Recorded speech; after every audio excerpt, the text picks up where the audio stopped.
स्वागत है सभी का एजुलेशन में। आज हम यहाँ पे बात करेंगे करंट अफेयर क्वेश्चंस के बारे में जो होंगे जनवरी 2022 के दूसरे सप्ताह के। सभी दर्शकों से अनुरोध है कि वीडियो को अंत तक जरूर देखें, जहां हमने अंत में इन प्रश्नों से संबंधित 3 प्रश्न करंट अफेयर के आपसे पूछे हैं, उनका भी जवाब आप कमेंट बॉक्स में जरूर दें। अगर आप ये वीडियो यूट्यूब पे देख रहे हो तो हमारे चैनल को सब्सक्राइब कीजिए और अगर आप फेसबुक पर देख रहे हो तो पेज को फॉलो कीजिए। चलिए वीडियो को शुरू करते हैं। आज का हमारा पहला प्रश्न है, हाल ही में कौन तेल और प्राकृतिक गैस निगम यानी ONGC की पहली महिला प्रमुख बनी है? सही उत्तर है अलका मित्तल। पाठकों को बता दे कि अलका कंपनी की कमान संभालने वाली पहली महिला मुखिया बन गई है। और यह भी ध्यान दे कि अलका ने इस पद पर सुभाष कुमार की जगह ली है, जो 31 दिसंबर 2021 को सेवानिवृत्त हुए थे। अलका मित्तल 1 जनवरी 2022 से 6 महीने तक या अगले आदेश तक ONGC की अंतरिम अध्यक्ष रहेगी। अगला प्रश्न है, हाल ही में कौन अकेले दक्षिणी ध्रुव यानी साउथ पोल पर पहुंचने वाली पहली भारतीय मूल की महिला बनी है? सही उत्तर है हरप्रीत चंडी। यहाँ ब्रिटिश सेना की 32 वर्षीय भारतीय मूल की सिख सैन्य अधिकारी और फिजियोथेरेपिस्ट हरप्रीत चंडी दक्षिण ध्रुव पहुंच गई है और इसी के साथ ही वे बिना किसी समर्थन और मदद के अकेले ही इस कठिन यात्रा को पूरा करने वाली पहली अश्वेत महिला भी बनी है। अपने पूरे सफर में हरप्रीत ने 700 मील यानी 1127 किलोमीटर की यात्रा की। इस दौरान उन्होंने शून्य से 50 डिग्री सेल्सियस नीचे के तापमान और करीब 90 किलोमीटर प्रति घंटे की गति से चल रही ठंडी हवाओं का सामना भी किया। अगला प्रश्न है, कौन व्यक्ति हाल ही में यूको बैंक के नए MD और CEO बने हैं? सही उत्तर है सोमा शंकर प्रसाद। पाठकों को बता दें कि स्टेट बैंक ऑफ इंडिया के मौजूदा डिप्टी मैनेजिंग डायरेक्टर सोमा प्रसाद शंकर यहाँ इस पद पर अतुल कुमार गोयल का स्थान लेंगे। जानकारी के लिए यह भी बता दें कि इससे पहले अतुल कुमार गोयल को पंजाब नेशनल बैंक यानी PNB का नया MD और CEO नियुक्त किया गया है। अगला प्रश्न है, किस शहर में हाल ही में भारत का पहला ओपन रॉक म्यूजियम खुला है? सही उत्तर है हैदराबाद। इस म्यूजियम में भारत के विभिन्न हिस्सों से लगभग 35 विभिन्न प्रकार की चट्टानों को प्रदर्शित किया गया है, जिनकी उम्र 3.3 बिलियन वर्ष से लेकर पृथ्वी के इतिहास के लगभग 55 मिलियन वर्ष तक है। अगला प्रश्न है, हाल ही में दिए गए वर्ष 2020 के राष्ट्रीय जल पुरस्कारों में किसे सर्वश्रेष्ठ राज्य श्रेणी का पुरस्कार मिला है? सही उत्तर है उत्तर प्रदेश। जल शक्ति मंत्रालय की ओर से तीसरे राष्ट्रीय जल पुरस्कार 2020 में उत्तर प्रदेश ने अपना परचम लहराया। यहाँ सर्वश्रेष्ठ राज्य श्रेणी में उत्तर प्रदेश को पहला स्थान मिला है। इसके बाद दूसरे स्थान पर राजस्थान और तीसरे पर तमिलनाडु है। जल शक्ति मंत्रालय ने जल संरक्षण की दिशा में किए गए कार्यों और अथक प्रयासों के लिए उत्तर प्रदेश के मुजफ्फरनगर को उत्तरी क्षेत्र में सर्वश्रेष्ठ जनपद के लिए राष्ट्रीय पुरस्कार प्रदान किया है। अगला प्रश्न है, हाल ही में यूपी सरकार ने मैनपुरी सैनिक स्कूल का नाम बदलकर किनके नाम पर रखा है? सही उत्तर है जनरल बिपिन रावत। यहाँ योगी सरकार ने राज्य के मैनपुरी स्थित सैनिक स्कूल का नाम बदलकर जनरल बिपिन रावत के नाम पर किया है। पाठकों को जानकारी के लिए बता दें कि रावत भारत के पहले चीफ डिफेंस ऑफ स्टाफ यानी CDS थे, जिनकी मृत्यु हाल ही में यानी दिसंबर 2021 में आर्मी हेलीकॉप्टर क्रैश होने में हो गई थी। अगला प्रश्न है, कौन व्यक्ति हाल ही में पंजाब के नए पुलिस महानिदेशक यानी DGP बने हैं? सही उत्तर है VK भंवरा। पाठकों को बता दें कि भंवरा यहाँ इस पद पर सिद्धार्थ चट्टोपाध्याय का स्थान लेंगे। VK भंवरा का कार्यकाल पदभार ग्रहण करने की तारीख से कम 2 साल के लिए होगा। और यह भी ध्यान रहे कि भंवरा चन्नी सरकार के कार्यकाल के इतने महीनों में कार्यभार संभालने वाले तीसरे DGP है। अगला प्रश्न है, हाल ही में PM मोदी ने प्रतिवर्ष पूरे भारत में किस तारीख को वीर बाल दिवस के रूप में मनाने की घोषणा की है? सही उत्तर है 26 दिसंबर को। हाल ही में 9 जनवरी 2022 को सिखों के 10वें गुरु गोविंद सिंह जी की जयंती के मौके पर प्रधानमंत्री नरेंद्र मोदी ने पूरे भारत में हर वर्ष 26 दिसंबर को वीर बाल दिवस मनाने की घोषणा की है। यहाँ ध्यान रहे कि 26 दिसंबर वही दिन है जिस दिन साहिबजादे जोरावर सिंह, साहिबजादे फतेह सिंह भारत के लिए कुर्बान हो गए थे और उन्हें दीवार में जिंदा चुनवा दिया गया था। इन 2 महान विभूतियों ने किसी और धर्म को चुनने के बजाय मौत को चुना था। अगला प्रश्न है, प्रतिवर्ष विश्व हिंदी दिवस जनवरी महीने की किस तारीख को मनाया जाता है? सही उत्तर है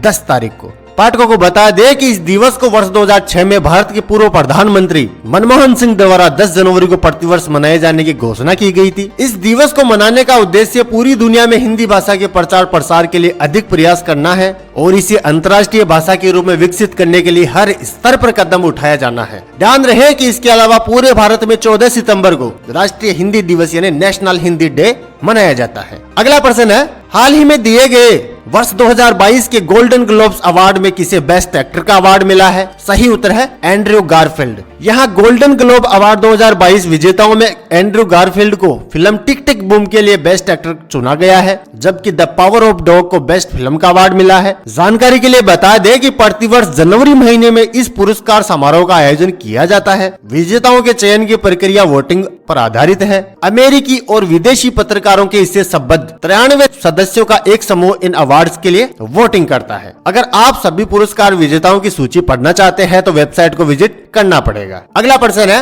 हाल ही में कौन भारतीय डीजे पांडियन की जगह एशियन इंफ्रास्ट्रक्चर इन्वेस्टमेंट बैंक यानी AIIB के नए उपाध्यक्ष बने हैं? सही उत्तर है उर्जित पटेल। पाठकों को बता दें कि उर्जित पटेल इस पद पर डीजे पांडियन का स्थान लेंगे और यहाँ पटेल बैंक के 5 उपाध्यक्षों में से एक होंगे। उनका कार्यकाल आगामी 3 साल का रहेगा। और यह भी ध्यान दें कि इससे पहले उर्जित पटेल ने 5 सितंबर 2016 को रघुराम राजन की जगह RBI के 24वें गवर्नर के रूप में पदभार संभाला था। अगला प्रश्न है, हाल ही में कौन भारत के 73वें शतरंज ग्रैंड मास्टर बने हैं? इसका सही उत्तर है भरत सुब्रमण्यम। चेन्नई के 14 वर्षीय खिलाड़ी कैटोलिका में आयोजित प्रतियोगिता में 9 दौर में 6.5 अंक हासिल कर 4 अन्य खिलाड़ियों के साथ 7वें पायदान पर रहे। उन्होंने यहां अपना तीसरा ग्रैंड मास्टर मानदंड प्राप्त करने के साथ अपेक्षित 2500 ELO रेटिंग भी हासिल कर ली। जानकारी के लिए बता दें कि भरत से पहले मित्राब गुआ नवंबर 2021 में भारत के 72वें ग्रैंड मास्टर बने थे, जबकि उनसे 2 दिन पहले संकल्प गुप्ता 71वें ग्रैंड मास्टर बने थे भारत के। अगला प्रश्न है,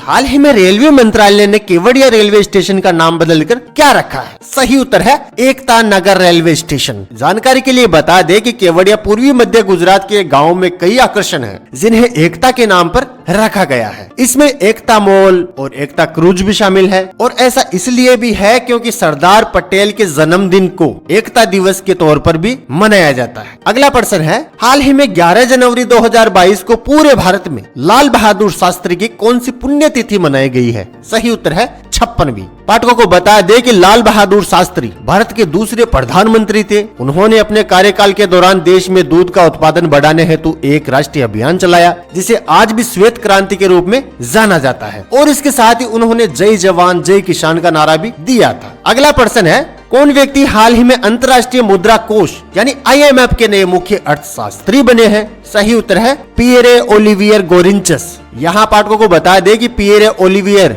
गोरिंचस यहाँ इस पद पर भारतीय मूल की अमेरिकी नागरिक गीता गोपीनाथ का स्थान लेंगे। गीता गोपीनाथ को इससे पहले IMF का पहला उप प्रबंध निर्देशक नियुक्त किया गया है। फ्रांसीसी नागरिक गोरिंचस 24 जनवरी 2022 को IMF के नए मुख्य अर्थशास्त्री के रूप में अपना काम शुरू करेंगे। अगला प्रश्न है, प्रतिवर्ष जनवरी महीने की किस तारीख को पूरे भारत में राष्ट्रीय युवा दिवस यानी नेशनल यूथ डे मनाया जाता है? सही उत्तर है 12 तारीख को। पाठकों को बता दें कि यह दिवस प्रतिवर्ष 12 जनवरी को स्वामी विवेकानंद के जन्मदिन पर मनाया जाता है। इससे पहले भारत सरकार ने 12 जनवरी 1984 से राष्ट्रीय युवा दिवस मनाने का ऐलान किया था, जिसके बाद से हर साल राष्ट्रीय युवा दिवस मनाया जाने लगा और इस बार यानी वर्ष 2022 में पूरे भारत में 38वां राष्ट्रीय युवा दिवस मनाया गया है। अगला प्रश्न है, हाल ही में किस देश से संबंधित क्रिकेटर क्रिस मॉरिस ने खेल के सभी प्रारूपों से संन्यास लिया है? सही उत्तर है दक्षिण अफ्रीका। जानकारी के लिए बता दें कि क्रिस मॉरिस IPL यानी इंडियन प्रीमियर लीग के इतिहास के सबसे महंगे खिलाड़ी रहे हैं। IPL 2021 की नीलामी में क्रिस मॉरिस को राजस्थान रॉयल ने 16.25 करोड़ रुपए में खरीदा था। वहीं दक्षिण अफ्रीका के लिए उन्होंने 4 टेस्ट, 42 एक दिवसीय और 23 T20 अंतर्राष्ट्रीय मैच खेले हैं। अगले प्रश्न की ओर बढ़ते हैं, हाल ही में किसे मोबाइल कंपनी वीवो की जगह इंडियन प्रीमियर लीग का नया टाइटल स्पॉन्सर बनाया गया है? सही उत्तर है टाटा। इस नई साझेदारी के बाद टाटा ग्रुप इस लीग का नया टाइटल स्पॉन्सर बना है। अब IPL 2022 को टाटा IPL के नाम से जाना जाएगा। जानकारी के लिए बता दें कि इससे पहले वीवो ने वर्ष 2018 में IPL के लिए आगामी 5 साल के लिए टाइटल स्पॉन्सरशिप 440 करोड़ रुपए प्रतिवर्ष में खरीदी थी, लेकिन भारत चीन सीमा गतिरोध के कारण इस सौदे पर असर पड़ गया। अगले प्रश्न की ओर बढ़ते हैं, हाल ही में किस पुरुष खिलाड़ी को दिसंबर 2021 का ICC player of the month का अवार्ड मिला है? सही उत्तर है एजाज पटेल, जो कि न्यूजीलैंड के खिलाड़ी हैं। जानकारी के लिए बता दें कि इससे पहले एजाज पटेल ने भारत के खिलाफ मुंबई में खेले गए दूसरे टेस्ट में एक पारी में सभी 10 विकेट लेने का करिश्मा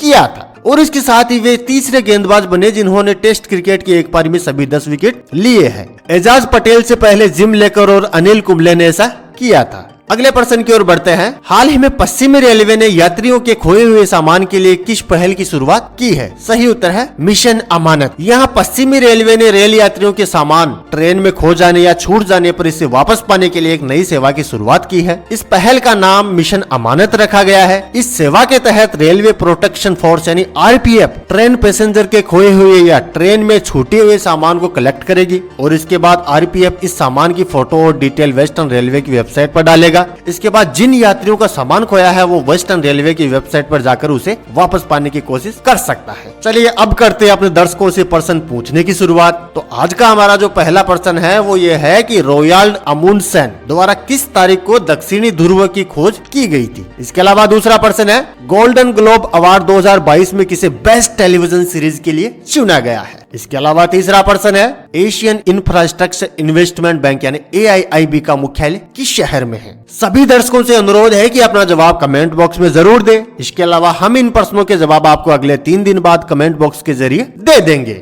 इसके अलावा अगर आप इन प्रश्नों के बारे में डिटेल से पढ़ना चाहते हैं, जैसे क्या हुआ, कैसे हुआ, कब हुआ, तो उसके लिए आप हमारे वेबसाइट और एंड्रॉइड एप्लीकेशन पे जा सकते हैं, जिनका लिंक आपको डिस्क्रिप्शन बॉक्स में दिया गया है। और इसके साथ ही आप इन प्रश्नों के मुफ्त PDF भी डाउनलोड कर सकते हैं, जिनका भी लिंक आपको डिस्क्रिप्शन बॉक्स में मिल जाएगा। आप हमें ये बताइए कि आपको हमारे वीडियो कैसा लगा। अगर अच्छा लगा तो इस वीडियो को लाइक करें, अपने दोस्तों के साथ शेयर करें और हमारे YouTube चैनल को अब तक आपने सब्सक्राइब नहीं किया है तो इसे सब्सक्राइब भी करें। इस वीडियो को आपने अंत तक देखा, इसके लिए आपका बहुत बहुत धन्यवाद। मिलते हैं आपसे अगले सप्ताह कुछ ऐसे ही नॉलेज के साथ। तब तक अपना ख्याल रखें, सुरक्षित रहे। जय हिंद, जय भारत।